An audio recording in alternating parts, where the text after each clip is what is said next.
સ્થાનિક સ્વરાજની ચૂંટણી હવે નજીક છે, ત્યારે તમામ પક્ષ માટે ખેડૂતો અને ખેડૂતોના મત ખૂબ જ મહત્વપૂર્ણ રહેવાના છે। ત્યારે અત્યારે કોંગ્રેસ નેતા પાલભાઈ આંબલિયાએ ખેડૂતોને સંબોધન કર્યું। તેમણે કહ્યું, અમે ખેડૂતો માટે સતત લડતા રહ્યા છીએ। આ વખતે ભાજપને જાકારો આપવાનો છે, ભાજપને સીધો જવાબ આપવાનો છે। આ લડાઈ ભાજપ અને કોંગ્રેસની છે। તેમણે ખેડૂતોને કોંગ્રેસને મત આપવા માટે અપીલ પણ કરી છે। નમસ્કાર, હું છું નિરાલી મહેરિયા। તો આવો સાંભળીએ પાલભાઈ આંબલિયાએ વધુમાં શું કહ્યું।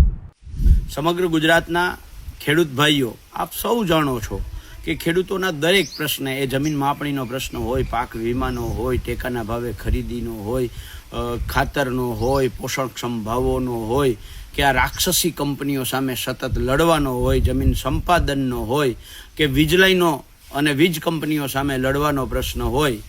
હું અને જયેશભાઈ પટેલ, જેને ગઈકાલે જ ગુજરાતના કિસાન કોંગ્રેસના ચેરમેન બનાવવામાં આવ્યા છે, અમે બંને ગુજરાતના ખેડૂતો માટે સતત લડાઈ કરી છે।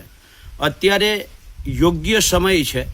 જો આ સરકારને આપણે જાકારો આપવો હોય અને સરકારને ભીસમાં લેવી હોય તો મારી સમગ્ર ગુજરાતના ખેડૂતોને બે હાથ જોડીને વિનંતી છે કે આ લડાઈ છે એ સીધી ભાજપ અને કોંગ્રેસ વચ્ચેની લડાઈ છે।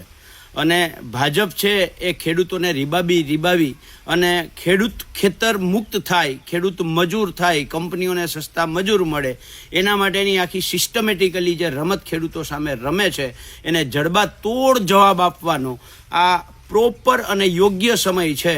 એટલે ગુજરાતમાં જ્યાં જ્યાં તાલુકા કક્ષાએ, જિલ્લા કક્ષાએ, નગરપાલિકા કક્ષાએ કે મહાનગરપાલિકામાં જ્યાં જ્યાં તમે 26 તારીખે મતદાન કરવા જાઓ ત્યાં દરેક જગ્યાએ કોંગ્રેસના ઉમેદવારને, તમારો ત્યાં નીચે ઉમેદવાર કોણ છે એ જોયા વગર કોંગ્રેસનો પંજો જ એ તમારો ઉમેદવાર છે, એવી રીતે તમે મતદાન કરશો એવી મને આપ સૌ પાસેથી અપેક્ષા છે, આશા છે। અને અમે લડ્યા છીએ, ખેડૂતો માટે સતત લડ્યા છે, એટલે અમને એ અપેક્ષા છે કે તમે આ વખતે આ સરકારને જવાબ આપવા માટે ખેડૂતોની એકતા અને તાકાત બતાવશો, એવી અપેક્ષા સાથે, આશા સાથે।